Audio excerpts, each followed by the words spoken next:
नमस्कार मंडळी, मी विजय गते. आपण पाहता लोकसेवा लाईव्ह बातमीपत्र. आज जागतिक गौरव मराठी दिनानिमित्त लोकसेवा बातमीपत्राच्या सर्व प्रेक्षकांना हार्दिक शुभेच्छा. या कार्यक्रमाचं औचित्य साधून आपण पहिल्यांदा चर्चासत्राचं आयोजन ह्या लोकसेवा बातमीपत्राच्या व्यासपीठावरती करत आहोत. आज आपण एका अत्यंत महत्त्वपूर्ण आणि समकालीन विषयासाठी एकत्र आलो आहोत, तो म्हणजे डिजिटल युगातील मराठी. तंत्रज्ञानाच्या झपाट्याने बदलणाऱ्या या काळात संवादाची माध्यमे बदलली, माहितीची देवाणघेवाण वेगवान झाली आणि जग अक्षरशः आपल्या मोबाईलच्या पडद्यावर आले. अशा ह्या डिजिटल क्रांतीच्या युगात आपल्या मराठी भाषेची भूमिका, तिची ताकद, तिच्या समोरील आव्हाने आणि त्याची उपलब्धीची संधी याचा वेध घेणे ही काळाची गरज बनली आहे.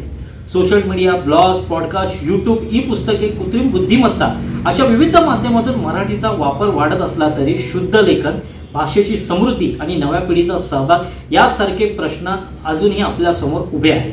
म्हणून आजचे हे चर्चासत्र केवळ विचारमंथन नसून तर मराठी भाषेला डिजिटल विश्वात अधिक सक्षम आणि प्रभावी आणि जागतिक स्तरावर पोहोचवण्याचा एक सकारात्मक प्रयत्न आहे. मराठी केवळ ही संवादाची भाषा नाही, तर आपल्या संस्कृतीची, परंपरेची आणि अस्मितेची ओळख आहे.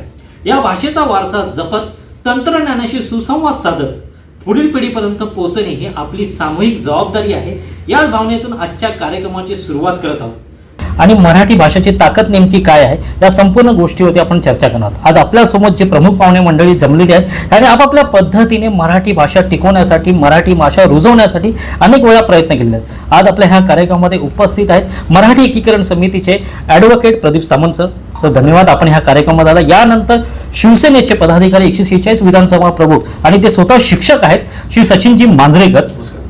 यानंतर ज्या मीरा भाईंदर शहरामध्ये मराठी असू दे किंवा राजकीय पक्षामध्ये युवांचं नेतृत्व असे केले, अशी दोन मंडळी आपल्यासोबत आहेत. एक म्हणजे सिद्धेशजी राणे, युवा काँग्रेसचे अध्यक्ष आहेत. यासोबत रॉबर्ट डिसूजा, जे मराठी म्हणजे आपण बोलू शकतो महाराष्ट्र नवनिर्माण सेना विद्यार्थी सेनेचे ते अध्यक्ष आहेत. आपल्या सर्वांचं या कार्यक्रमामध्ये आपण हार्दिक स्वागत.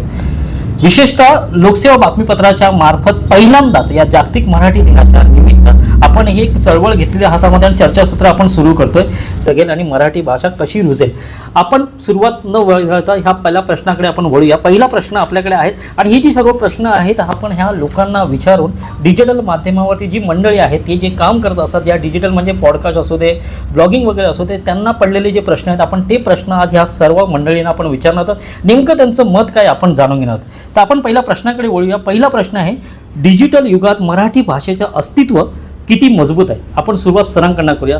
सर, काय सांगाल? सर्व प्रेक्षकांना मराठी भाषा गौरव दिनाच्या हार्दिक शुभेच्छा. विषय खूप छान घेतलेला आहे आणि कुठेतरी हा विषय लोकांपर्यंत पोहोचला पाहिजे, प्रेक्षकांपर्यंत पोहोचला पाहिजे, प्रत्येक मराठी प्रेमींपर्यंत पोहोचावा अशी मराठी एकीकरण समितीला नेहमीच वाटत होतं. आज तुम्ही त्याला फक्त सांगड घालून दिली, त्याच्यावेळी तुमचे खरोखर मनापासून आभार आहेत. मराठी भाषेचाच डिजिटल झाल्यापासून खरोखर मराठी भाषेची जे अस्तित्व आहे ते वाढीस लागलं आहे असं माझं स्वतःचं मत आहे. याच्या आधी कसं होतं की म्हणजे मराठी भाषा जवळजवळ 2500 वर्ष किंवा त्याहून अधिक जुनी आहे, पण त्यावेळेला लिपीही नव्हती. त्यावेळेला लोक मुखोद्गत करायचे एखादी भाषा किंवा एखादं कविता किंवा एखादा मजकूर आणि मग तो पुढच्या पिढीला पाठांतर करून सांगितला जायचा, त्याने तो लक्षात ठेवायचा आणि मग पुढे आणखीन 4 ठिकाणी जे प्रसिद्धी करायची. त्यानंतर मग कुठेतरी ताडपत्र आलं, म्हणजे लिपी तयार झाली, भिंतीचित्र आली, भिंतीशिल्प आली, त्यातून कुठेतरी लिखाण पुढे जायचं. पण याची गती खूप कमी होती. त्यानंतर मग लोहयुग आलं, लोहपत्र आली, ताम्रपत्र आली, मग कागदाची निर्मिती झाली. ज्ञानेश्वरीच्या वेळेला पण कागद हा विषय नव्हता. ब्रिटिशांच्या वेळेला कागद आले, कागदावरती मग त्याच्या प्रती थोड्याशा अतिशय वेगाने छापल्या जावं लागल्या. नंतर झेरॉक्स मशीन्स आले आणि आता तर डिजिटल क्रांती झालेली आहे. म्हणजे माणूस अगदी नुसतं तोंडाने बोलून सुद्धा एखादी गोष्ट मोबाईलवरती किंवा कॉम्प्युटरवरती लिहू शकतो आणि काही सेकंदातच ती जो मजकूर आहे, ती गोष्ट आहे, ती कंटेंट आहे, ते लाखो लोकांपर्यंत पोहोचू शकतं. याच्यामुळे खरोखर मराठी भाषेला एक नवं चैतन्य मिळालेलं आहे आणि अतिशय वेगाने मराठी भाषा ही जगभर पसरू लागलेली आहे. आत्ताच मांजरेकर साहेबांशी माझं बोलणं चाललं होतं की आज साधारणतः 7 करोड लोक सोशल मीडियावरती मराठी भाषेमध्ये मजकूर टाईप करतायत किंवा वाचतायत किंवा प्रसिद्ध करतायत. ही खूप मोठी संख्या आहे.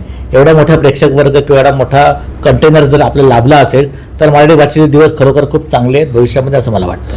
नक्कीच. मला सचिन मांजरेकर सरांना विचारायचं की नेमकं आपलं काय मत आहे यावर? बघा, आता हे जग ज्या प्रकारे डिजिटल होत चाललेलं आहे आणि आपण जसं म्हणतो की एखाद्या ट्रेनची गती जी असते, धावत्या ट्रेनमध्ये चढलं की त्या माणसाला गती प्राप्त होते. मग या डिजिटल ट्रेनमध्ये जेव्हा हे मराठी जे कंटेंट करणारे व्यक्ती आता आपल्याला ज्याप्रमाणे प्लॅटफॉर्म रेडी करतात, आज सोशल मीडिया तुम्ही इंस्टाग्राम घ्या, फेसबुक घ्या, इतर कोणतेही तुमचे ॲप घ्या, तुम्ही जेव्हा मराठी कंटेंट वाचायला सुरुवात करता तर इतकं सुंदर कंटेंट तुम्हाला वाचायला मिळतं. याचा अर्थ असा आहे की एखादी गोष्ट त्या काळानुसार जेव्हा बदलते, स्वरूप बदलते, फॉर्मॅट जेव्हा बदलला जातो तो फॉर्मॅट सुद्धा लोक स्वीकारतात आणि ही मराठी भाषेसाठी, मराठी माणसांसाठी फार चांगली अशी एक संधी आहे की डिजिटल होणं म्हणजे आपण असं म्हणूया की आजच्या युगात सुद्धा ही जी नवी पिढी आहे, ह्या ज्या तरुण वर्ग आहे फार मोठा, हा ह्या निमित्ताने त्यामध्ये रस घेतो आहे. बहुतेक जण भले इंग्रजी माध्यमात शिकलेली असो, कोणती दुसऱ्या माध्यमात शिकलेली असो, पण यांना सुद्धा आज मराठी आवडते. एक आपुलकीची भाषा वाटते कारण या माध्यमातून मराठी त्यांच्यापर्यंत पोहोचते. पूर्वी एक हट्ट असायचा की वाचन झालं पाहिजे, वाचलंच पाहिजे, परंतु बरेचशी लोक आता मधल्या काळात वाचनापासून लांब गेली आहेत. पण या डिजिटल युगामुळे ही न वाचक असणारी माणसं सुद्धा कळत नकळत मराठीकडे वळत आहेत. हे डिजिटल युगाचं यश आहे आणि मराठीला दुप्पट गतीने हे डिजिटल युग पुढे घेऊन जाईल यावर सरांप्रमाणे मीही ठाम विश्वास ठेवतोय. नाही, नक्कीच आपल्यासोबत काही तरुण मंडळी आहेत. नक्की सिद्धीजी, आपलं काय मत आहे या प्रश्नावर? सर्वात प्रथम तर आपल्या चॅनलचे खूप खूप आभार आणि सर्व प्रेक्षकांना मराठी भाषा गौरव दिनाच्या खूप खूप शुभेच्छा. तर हा जो आपला प्रश्न आहे की डिजिटल युगामध्ये मराठी किती ताकदीने चालते किंवा त्याचं अस्तित्व किती मजबूत आहे, तर मला तुम्हाला सांगायला आवडेल की नुकताच एक डेटा जसा सचिन सरांनी सुद्धा सांगितला तसं माझ्यासुद्धा ऐकिवात असा आला की 14 मिलियन काहीतरी लोक साधारणपणे मराठी कंझ्युम करतायत. डेटा जो काही आपण म्हणजे कंटेंट बघतो तो कंझ्युम करणारी लोक आहेत, म्हणजे पाहणारा प्रेक्षक वर्ग सोशल मीडियावरती आहे. अशामध्ये आणि आपण जेव्हा बघतो की मागच्या काही काळामध्ये एक अशी ओरड कुठे ना कुठे चालू होती की मराठी भाषेचं अस्तित्व धोक्यात आहे किंवा आणखी काही गोष्टी होतात, आपल्या भाषेवरती परकीय आक्रमण होत आहे. अशामध्ये मला असं वाटतं की सोशल मीडियाने क्रांती केलेली आहे. म्हणजे इतकी क्रांती झालेली आहे की फिफाचं ऑफिशियल चॅनल त्याच्यावरती मराठी गाण्याचे रील येत आहेत, विम्बल्डनच्या ऑफिशियल चॅनलवरती मराठी गाण्याचे रील येत आहेत. म्हणजे मराठी भाषा काय कुठे कच खाणारी नाही आहे. आणि स्वर्गीय प्राध्यापक हरी नरके यांचा एक सध्या एक व्हिडिओ व्हायरल होतोय आजच्या दिनानिमित्त. ते असं म्हणालेत की जगामधल्या सगळ्या भाषा कदाचित लयाला जातील, कदाचित शेवटच्या 4 भाषा उरतील, तर त्यातली शेवटची जी 4थी भाषा असेल ती 100% मराठी असेल. आणि ते बोलण्याचं ताकदीने सांगण्याचं कारण असं की जगभरामध्ये 15व्या क्रमांकाची सर्वात जास्त बोलली जाणारी कोणती भाषा असेल तर ती मराठी आहे. देशामध्ये 3ऱ्या क्रमांकाची सर्वात जास्त बोलली जाणारी मराठी भाषा आहे. अभिजात भाषेचा दर्जा मिळाला आहे, साहित्य संपन्न आहे. त्याच्यामुळे मराठी भाषेचं अस्तित्व कधीही कुठेही कोणी म्हणजे किती आपटली तरी ते काही लयाला जाणारं नाही, ते मजबूतच राहणार. नाही, नक्कीच. रॉबर्टचं आपलं काय मत आहे यावर? नक्कीच मी सिद्धेशची सहमत आहे आणि सरांशी पण मी सहमत आहे. कारण तुम्ही ह्या मागील मला वाटते 7 ते 8 वर्षामध्ये आपल्याला फेसबुक माहीत होतं, इंस्टाग्राम पण माहीत होतं, ट्विटर पण माहीत होतं, पण हे कसं इंग्लिशसाठी प्रसिद्ध होतं. पण आत्ताच्या या 5 ते 7 वर्षाच्या काळामध्ये जसं AI आलं तर तुम्ही बघत असाल की मोठ्या प्रमाणात जे रील्स वगैरे व्हायरल होतात ते मराठीतून होत आहेत आणि त्याचे मोठमोठे पॉडकास्ट बनत आहेत. कोणी रील बनवतं, कोण त्याचं मला वाटतं की फेसबुक असेल, इंस्टाग्राम असेल आणि त्याची दखल न्यूज चॅनलवाले पण घेतात. म्हणजे एका छोट्या ग्रामीण भागातील मुलं देखील आता ती सोशल मीडियावरती ॲक्टिव्ह झाली आहेत आणि आपलं मतं मांडायला लागली आहेत. याचं कारण हेच आहे की मराठी ही भाषा किती जुनी आहे हे जगापर्यंत पोचलेलं आहे. या देशात तर आहेच, पण जगभरात आपली भाषा पोचलेली आहे. ते आपल्या या मंडळींमुळे, जसं की आपली ही भूमी साधू संतांची आहे, ही शिवरायांची भूमी आहे आणि हे पोचवण्याचं काम मला वाटतं यांच्यामुळे झालेलं आहे आणि हे सर्व श्रेय त्यांनाच जातं. त्यामुळे मी सहमत आहे की येणाऱ्या काळात आपला जो मराठीचा जो काही प्रचार आहे तो नक्कीच यापेक्षा दुप्पट असेल. नाही, नक्कीच. आज पहिला जो प्रश्न होता की ह्या डिजिटल युगात मराठी भाषेचं अस्तित्व किती मजबूत आहे आणि नक्की आज जे मान्यवरांनी जे उत्तर दिलं खरंच हे लेखनाच योग्य नाही. आणि काय गोष्ट आपण बोलू शकतो की समाज माध्यमांवरती आज यूट्यूबलाही तुम्ही जर सर्च कराल तर मराठीबाबत सगळं लेखणी असू दे, साहित्य असू दे, आपल्याला सहज मिळतं. यानंतरचा सर्वात मोठा प्रश्न आहे तो म्हणजे यूट्यूब, पॉडकास्ट आणि ब्लॉगिंगमध्ये मराठी कंटेंटला वाव आहे का? कारण आजही आपण बघू शकता जे मराठी ब्लॉगर आहेत आज बिग बॉस सारख्या मोठ्या कार्यक्रमामध्ये दिसतात. आज क्रिकेट वगैरे असू दे या ठिकाणी हे मराठी जे कंटेंट असतात ते हे सगळे तिकडे दिसतात. आपण सुरुवात करूया पुन्हा एकदा सरांकडे. सर, काय सांगाल यूट्यूब, पॉडकास्ट, ब्लॉगिंगमध्ये मराठी कंटेंटला किती वाव आहे? 100% वाव आहेच. आणि विशेषतः म्हणजे सुरुवातीला जेव्हा फेसबुक किंवा व्हॉट्सअप किंवा हे सुरू झालं होतं डिजिटल मीडिया, तेव्हा ते इंग्रजीमध्येच जास्त लोक त्याच्यामध्ये मजकूर लिहायचे आणि माणसाला सोशल मीडियावरती व्यक्त होताना आपली मातृभाषा जास्त सहज सोपी वाटते. त्यामुळे मराठी तरुणाला ही अडचण होती की प्रत्येक वेळेला इंग्रजीमध्येच आपण व्यक्त झालं पाहिजे तरच प्रतिसाद मिळेल, हा जो न्यूनगंड होता ना तो आता कमी झालेला आहे. आता कुठेतरी मराठी युनिकोड फॉन्ट्स निर्माण झालेले आहेत, अनेक प्रकारचे ॲप्स आहेत किंवा तुम्ही व्हॉइस टू टेक्स्ट तुम्ही बोला आणि मराठीमध्ये टाईप होत आहे. एआयचा आता जमाना आहे, तर त्याच्यामुळे आता खूप खूप खूप अगदी इझी झालेलं आहे की एखादा कुठलाही साधी एखादी गृहिणी किंवा ग्रामीण भागातला एखादा शेतकरीसुद्धा आपले विचार मराठी भाषेमध्ये या सर्व जे डिजिटल माध्यम आहे त्याच्यामध्ये आपण मांडू शकतो. त्याच्यामुळे अचानक गेल्या 2-3 वर्षामध्ये ह्याचं प्रमाण खूप जास्त वाढलेलं आहे आणि हे असंच पुढे वाढत राहणार कारण टेक्नॉलॉजी त्या गतीने पुढे बदलत चाललेली आहे आणि त्याचा फायदा प्रत्येक गोर गरीब अगदी शेतकरी मजूर या प्रत्येकाला होत राहणार.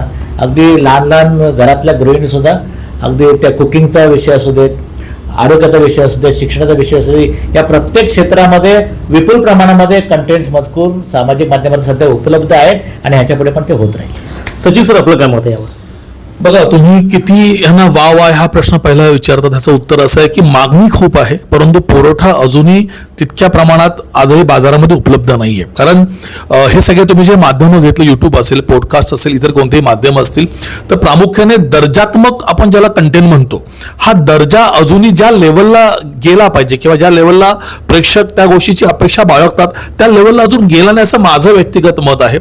मोठं बाजारपेठ आहे या सर्व कंटेंट बनवणाऱ्या युवकांसाठी किंवा त्या सगळ्या माध्यमांसाठी, परंतु त्या बाजारपेठेमध्ये ज्या प्रकारची मागणी आहे, ज्या गरजा आहेत, ज्या प्रकारे लोकांना ते वाचायला, ऐकायला, पाहायला आवडतं त्या प्रकारापर्यंत अजून बाजारपेठ पोहोचली नाहीये. त्यामुळे तुमच्या प्रश्नाचं उत्तर असं आहे, प्रचंड वाव आहे. लोकांनी अजून चांगले प्रयत्न करावे आणि तंत्रज्ञानाचा आधार घेत त्याच्यावरती प्रेम करत दर्जा माझा कसा माझ्या कंटेंटचा वरती आणता येईल, त्या दर्जात्मक कंटेंट जर बाजारामध्ये आले तर डेफिनेटली मराठी माणसांनी ही गोष्ट स्वीकारलेली आहे. कोणीही त्यांच्यावर लादलेलं नाही. आज युट्यूबचा कोणताही व्हिडिओ जरी घेतला तरी सबटायटल खाली मराठीमध्ये येतं. म्हणजे मराठीमध्ये सबटायटल जर येतंय, तुम्ही नेटफ्लिक्सचे कोणतेही तुमच्या हॉटस्टारचे मूव्हीज बघायला गेलात त्यात भाषेमध्ये मराठी भाषा पण असते. तुम्ही मराठी भाषेत पण संपूर्ण सिरियल ऐकू शकता, पाहू शकता. म्हणजे इतकं कॅप्चरिंग मराठी भाषेने केलेलं आहे. याचाच अर्थ डिमांड आहे, सप्लाय कुठेतरी आता आपल्याला वाढवावं लागेल. नक्की सिद्धेशजी, आपलं काय याच्यावरती मत आहे? नाही, नक्कीच तुम्ही विचारला प्रश्न की मराठी कंटेंटला वाव किती आहे, तर मला त्याचं उत्तर असं द्यावं लागेल, मराठी कंटेंटला मरणच नाही आहे. त्याचं कारण असं आहे की मराठी भाषा ही एवढी व्यापक आहे की 42 बोलीभाषा येतात या मराठी भाषेमध्ये. जर तुम्ही युट्यूबवरती बघायला गेलात तर त्या मालवणी भाषेतल्या वेबसिरीज तुम्हाला सापडतील, अहिराणी भाषेतल्या सापडतील, विदर्भातल्या आणखी कोणत्या भाषेत सापडतील, सोलापूरच्या कोणत्या तरी भाषेत तुम्हाला सापडतील.